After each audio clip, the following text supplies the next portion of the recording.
Somewhere near you, right now, there is water. A tap in the wall, a bottle on a shelf. You could reach it in seconds, and you have never once thought of it as power. But for most of human history, knowing where water was hidden could make you richer than kings. It could stop armies. It could raise a city in a place where cities should be impossible. You've probably seen pictures of Petra, the rose-colored temple carved into a cliff, glowing at the end of a narrow canyon. Most people assume it was built by some great settled civilization. The real answer is far stranger. Petra was built by nomads, wanderers, people who owned almost nothing, wrote almost nothing down, and refused to even plant crops.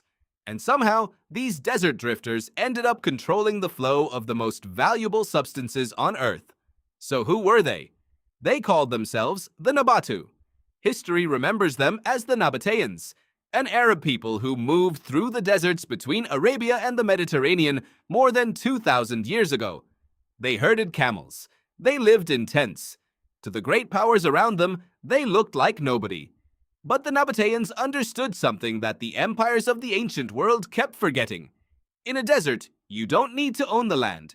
You only need to own the water. Think about what the desert actually is. It's not empty. It's a filter. Anyone can walk into it. Very few can walk out. Between southern Arabia and the markets of Egypt, Greece, and Rome, stretched over 1,000 miles of sand, rock, and heat. And on the far side of that filter sat a treasure the ancient world was desperate for. Frankincense, myrrh, aromatic resins that wept from scraggly trees in Arabia and were worth their weight in gold. Every temple burned them. Every funeral demanded them. Roman emperors torched fortunes of incense in single ceremonies. The demand was bottomless. The problem was the 1,000 miles of death in between. This is where the Nabataeans changed the game. While other people saw the desert as a wall, they turned it into a toll road. Over generations, they memorized where water hid beneath the sand. Then they went further. They carved secret cisterns into the rock, sealed underground chambers that caught the rare desert rains and stored them for months. They coated them with waterproof plaster. They disguised the openings so completely that a stranger could die of thirst standing on top of a full reservoir. The Greek historian Diodorus Siculus, drawing on the eyewitness account of Hieronymus of Cardia, described exactly this. He wrote that the Nabataeans dug hidden reservoirs known only to themselves, and that this was the reason no enemy could ever pin them down. Your enemy needs water every single day. If you know where it is and they don't, you don't need an army. The desert becomes your army. And people did try to conquer them. In 312 BC, one of the most powerful men alive decided to take their wealth by force. Antigonus, a general who had served under Alexander the Great, sent thousands of soldiers to raid the Nabataeans and seize their treasure. The first attack struck while the men were away, and the raiders grabbed silver, incense, and captives. What happened next is telling. The Nabataeans didn't besiege a fortress. They simply chased the raiders across the desert, caught them exhausted at their camp, and wiped them out almost to the last man. A second, larger expedition marched out. The Nabataeans retreated to a high rock refuge, let the desert do its work, and then sent the invaders a message that has survived for over 2,000 years. They asked, in essence, "Why are you even here? We live in a wilderness with no water, no grain, no wine, none of the things you can't live without. We will never be your slaves." The invaders eventually left. Nobody profits from conquering people whose greatest fortress is emptiness itself. But here's the twist in the story. The Nabataeans didn't stay nomads. Slowly, over a century or two, something remarkable happened. The tribe that refused to build houses started carving the most spectacular architecture in the ancient Near East. Why? Because they had discovered something more profitable than moving goods: controlling the place where goods must stop. Picture the geography.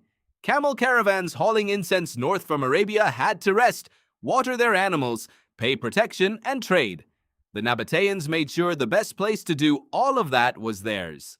Deep inside the mountains of what is now southern Jordan, they developed a hidden basin reachable through a crack in the earth. A canyon called the Sick, in places barely wide enough for 2 camels to pass. walls towering 100 meters overhead. At the end of that crack, they built their capital. Rakhmu, they called it. The Greeks called it Petra, the rock. Now ask yourself something. How do you build a city of tens of thousands of people in a place that gets barely a few inches of rain a year? This is where the Nabataeans stop looking like lucky middlemen and start looking like geniuses. The engineer and archaeologist Charles Ortloff spent years analyzing the water system of Petra, and what he found is astonishing.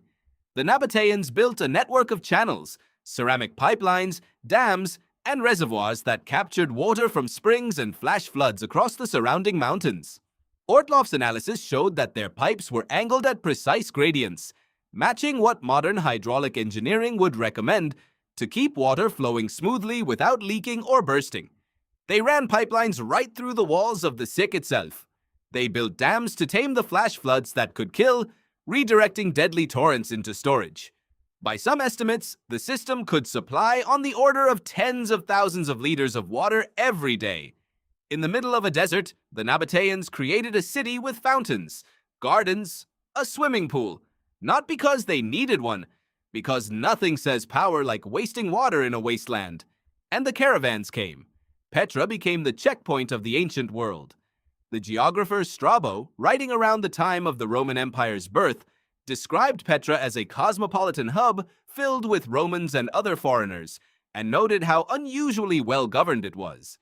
Goods flowed in from everywhere, frankincense and myrrh from Arabia, spices and silk moving up from ports connected to India, bitumen from the Dead Sea, which the Nabataeans harvested and sold to Egypt for embalming mummies. Every camel load that passed through paid. Taxes, water fees, protection, lodging, guides. The Nabataeans didn't grow the incense, they didn't burn it. They just stood at the narrowest point of the river of trade and charged everyone who floated by. Historians estimate that by the time a load of frankincense reached the Mediterranean, its price had multiplied many times over. Much of that markup ended up in Nabataean hands. So what did they do with the money? This is where Petra becomes truly strange. The famous facades, the treasury, the monastery, the hundreds of carved tombs were not built the way you build a building. Nothing was stacked. Nothing was assembled. The Nabataeans carved entire temple fronts directly out of living sandstone cliffs, working from the top of the cliff downward, sculptors hanging in the air, removing everything that wasn't the building. Think about the confidence that requires. One mistake, and there is no repair. You cannot uncarve stone. The treasury alone rises about 40 meters, taller than a 10-story building, cut with columns, statues, and ornaments blending Greek, Egyptian, and Arabian styles into something the world had never seen.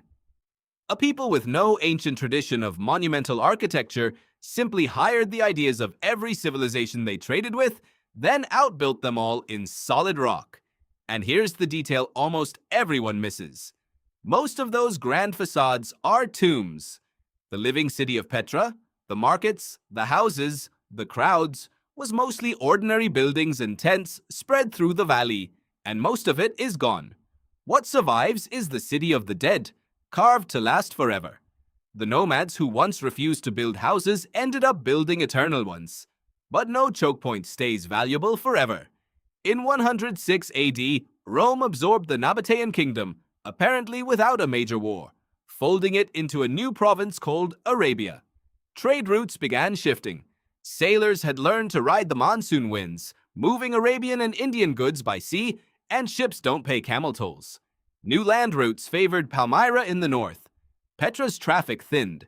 Then, in 363 AD, a massive earthquake shattered much of the city and, crucially, damaged the water system that made life there possible. The city faded. By the Middle Ages, Petra was so forgotten that only local Bedouin knew it existed, and when the Swiss explorer Johann Burckhardt tricked his way in disguised as a pilgrim in 1812, Europe treated it as a discovery. It had been there the whole time, full of people's ancestors, memories, and names carved in stone. Now step back and ask what the Nabataeans actually built. Not the tombs, not even the water system. Their real invention was invisible. They built a monopoly on movement. They understood that the most profitable place in any system isn't where things are made or where they're consumed. It's the narrow point everything must pass through, Control the choke point, and you tax the world without ever leaving home. And you live inside that same logic right now. Every time you buy something online, layers of unseen middlemen take their cut. The platforms, the payment processors, the shipping networks. The companies that dominate your world mostly don't make the things you use. They control the routes those things travel. The app store between you and your software. The cables between you and the internet. The strait that a third of the world's oil sails through. Modern power still looks exactly like a narrow canyon in the desert with a toll collector standing at the end. The Nabataeans would recognize our economy instantly. They practically wrote its first draft in sandstone.